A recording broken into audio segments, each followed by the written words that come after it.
Mayong hapon Cagayan de Oro, mayong hapon mga busing. Another installation na po sa atong premium by LED projector. Installed din is Ford Everest. So 100% plug and play para no voiding of warranty. So wala na atong output sa by LED projector. So naka-projector man siya, na siya i-cut. So nakaubos siya sa atong headlight, low beam sa headlight. So pwede rin po ni-off na to ang headlight. So ang atong pag-light sara, ang atong gamiton. So, napo siya high beam. Separate gid siya sa iyang headlight. First niya nga on, low beam. Second niya nga on, high beam. So, 100% plug and play. No voiding of warranty. Fit kay sa unit ni client. So, try na to ang high beam. So, din na gyapon sa iyang switch. So, first on, low beam.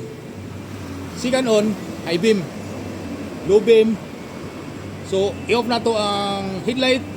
So pag lights lang, low beam, off, din on, high beam. Off, din on, low beam. So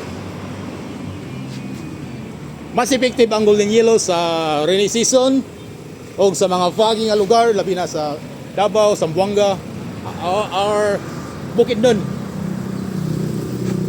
So sa gusto mo bilhin mga boss, available data Japon din sa Andres Auto Accessories. Limited stocks lang kita. Para sa gusto magpa-reserve, message lang sa atong page, Andres Auto Accessories, Cagayan de Oro branch, or visit sa atong shop. Okay mga boss, thank you, God bless.